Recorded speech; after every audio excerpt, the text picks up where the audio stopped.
Committee for giving us this opportunity to discuss about the progress we've made with our COVID-19 vaccine. In this case, we've developed an inactivated COVID-19 vaccine, hence my title, Old Can Be New, the development of a Th1 biased inactivated COVID-19 vaccine.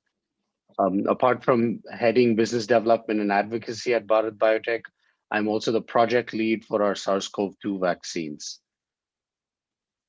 At Bharat Biotech, we've decided to work on 4 different COVID-19 vaccines.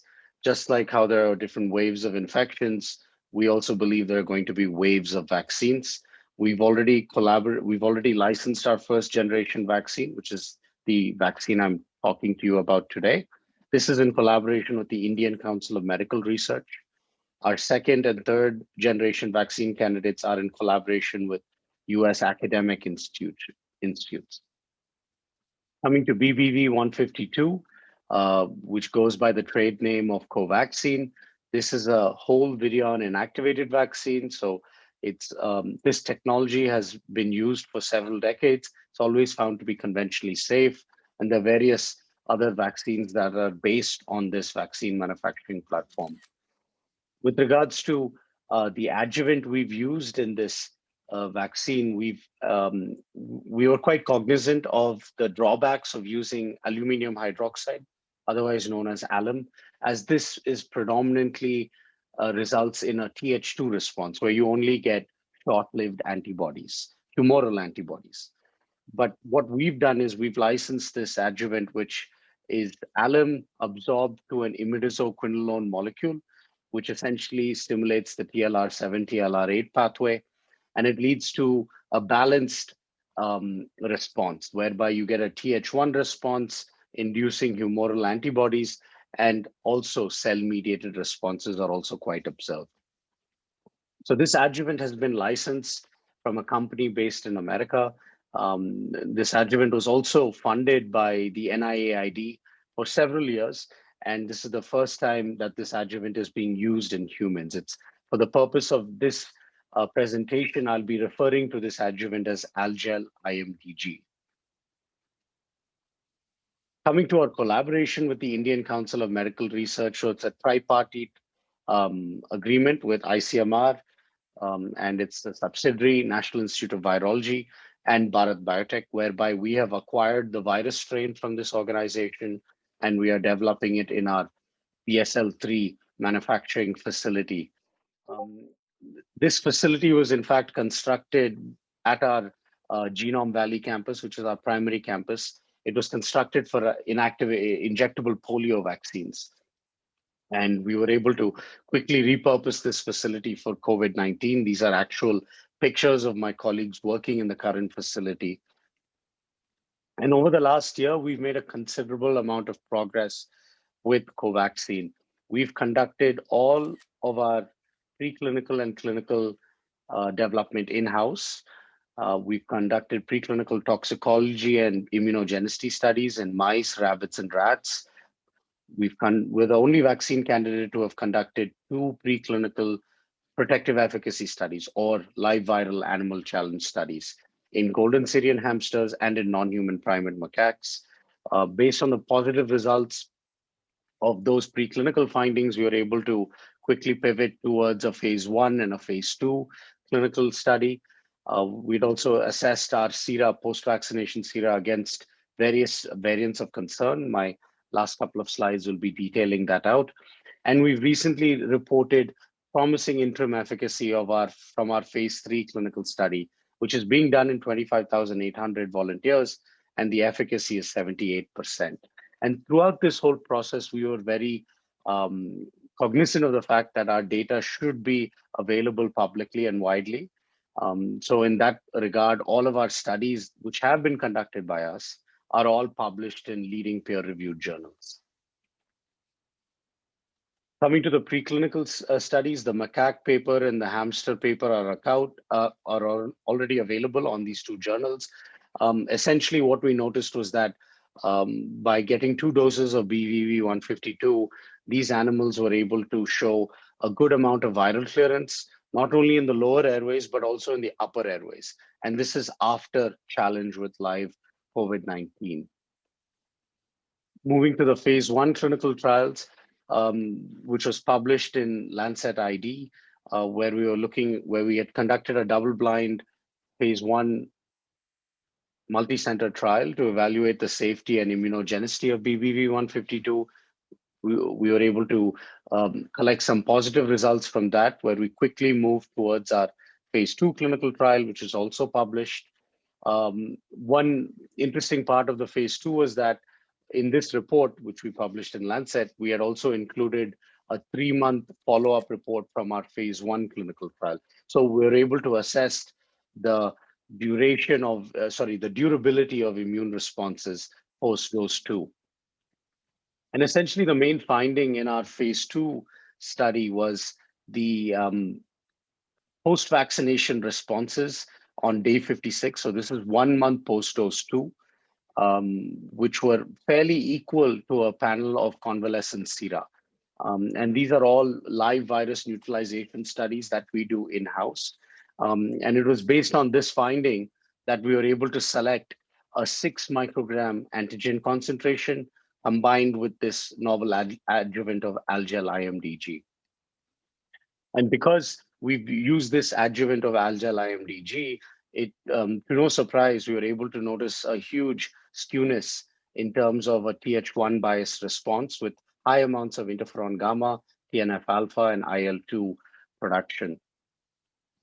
Coming to the safety profile of this vaccine, being an inactivated vaccine, the reactogenicity profile of Covaxin was found to be relatively well tolerated.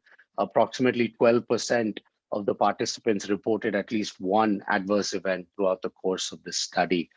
So very encouraging findings. Moving to our phase 3 efficacy study, which was conducted in 26,000 volunteers across 25 sites. We had partnered with a notable CRO, IQVIA, to conduct this study in India. This was an event-driven phase 3 double-blind randomized placebo-controlled study to evaluate the efficacy, safety, and the immunological lot-to-lot consistency of BBV 152 in healthy adults, where the endpoint here was symptomatic COVID supplemented with a positive RT-PCR diagnosis. Essentially, we had 25,800 volunteers that were screened, and they were randomized equally to either receive vaccine or placebo. 2 doses of vaccine or placebo were administered on day 0 and day 28. So it's a 4-week dosing interval. And post dose 2, we had periodically monitored them for signs and symptoms suggestive of a COVID-19 infection. Our interim analysis, our second interim analysis, was conducted after we accrued 127 cases. The case split for the symptomatic COVID-19 efficacy was 23 in the vaccine arm, 104 in the placebo arm, leading to a vaccine efficacy of 78%. The lower bound was 61%, so well above the 30% threshold for licensure under the FDA, EMA, and Indian guidelines. This, with regards to severe COVID-19, so this was a classification very similar to the FDA's classification of severe disease. We had noticed no cases in the vaccine group, 9 cases in the placebo group, leading to a vaccine efficacy of 100%. And with regards to asymptomatic infections, we had noticed 3 cases in the vaccine arm, 10 in the placebo arm, leading to a vaccine efficacy of 70%. Because we're developing an inactivated vaccine, we were not able to, for the evaluation of asymptomatic infection, we were not able to periodically collect participants' blood and assess for nucleocapsid protein because we are using an inactivated vaccine here. So these participants, in fact, had to visit the site every month to collect a nasopharyngeal swab sample. So whatever asymptomatic data I'm reporting to you today is based on this periodic follow-up. Every month, the participant would visit the site, we would collect a nasopharyngeal swab sample and analyze it by RT-PCR. So there was no surrogate marker through nucleocapsid antibody responses. This is, we believe this is the most accurate method of evaluating asymptomatic infection. And The results I'm sharing to you today on severe and asymptomatic are, of course, the case count is low. So it is preliminary data, but it is indicating a good trend that this vaccine is able to prevent mild, moderate, and severe COVID-19 disease, but at the same time also facilitate viral clearance in the upper airways, which is very important for curbing infection and limiting transmission of this virus. With regards to our emergency use listings, we've received several EUAs from several countries already. More countries are also underway. And we believe that we'll have a total of 60 emergency use authorizations by the end of July. Coming to India, we've started supplying the government of India with a total of 6.5 million doses to date. No deaths have been reported that are causally linked to the vaccine. A really good reactogenicity profile is what we're observing from AEFI reporting. This is adverse events following immunization. This is from Government of India data. And what's notable with this vaccine is that it in the pack insert, we have specified a 28-day open vial policy. So once, for example, if you're in the vaccine clinic and if you open that vaccine vial, which contains 10 doses, because we fill it as a multi-dose 10-dose presentation, once you open that vial and vaccinate an individual, you can put it back in the refrigerator and use it over the course of the next 28 days. So having this feature would significantly decrease the amount of vaccine wastage. And we expect that at least 20% savings could be incurred by these immunization programs.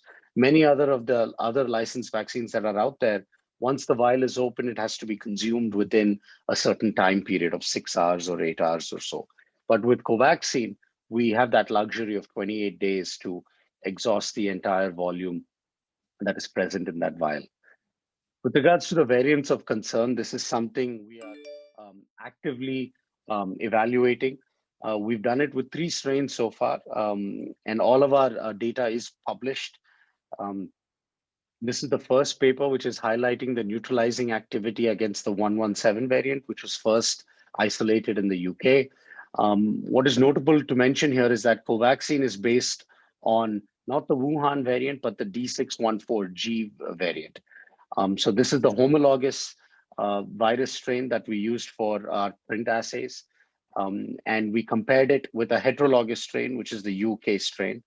And as you can see here by the p-value, there was no significant drop in neutralizing activity from the homologous to the heterologous strain, which is the UK strain.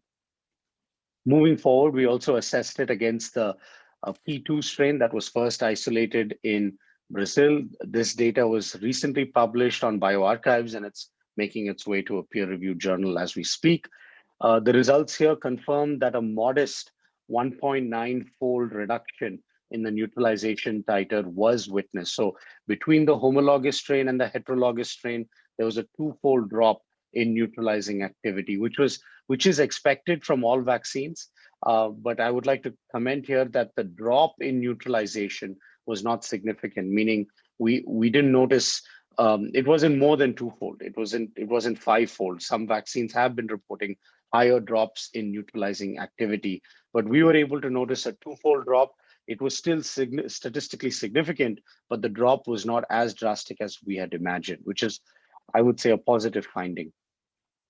Coming to the troublesome double mutant, the 617 variant that was first identified in India, we had compared, we had done several studies here, and this paper was recently published as well on bioRxiv, and there was a statistically significant drop between the D614G, which is the homologous strain, compared to the 617 strain. And again, when you compare the D614G to the UK variant, there was no statistical difference. So further corroborating our previous paper that Covaxin is able to neutralize the homologous and the UK variant quite equally well. But with regards to the P2 and with regards to the double mutant variants, there is a drop, but the drop is only 2-fold. It is, however, statistically significant, but the drop is 2-fold, and the vaccine is still able to neutralize. And what we had done in this third panel here is we had compared, this is participants from our phase 2 trial that received Covaxin. They received 2 doses of Covaxin, and 1 month later, blood draw was taken. And we compared the neutralizing activity to the 617 variant. And we compared it to those participants who are naturally infected. So at the same time, Covaxin was still able to neutralize this variant. And when you compared it to natural infection as well, there was no drop.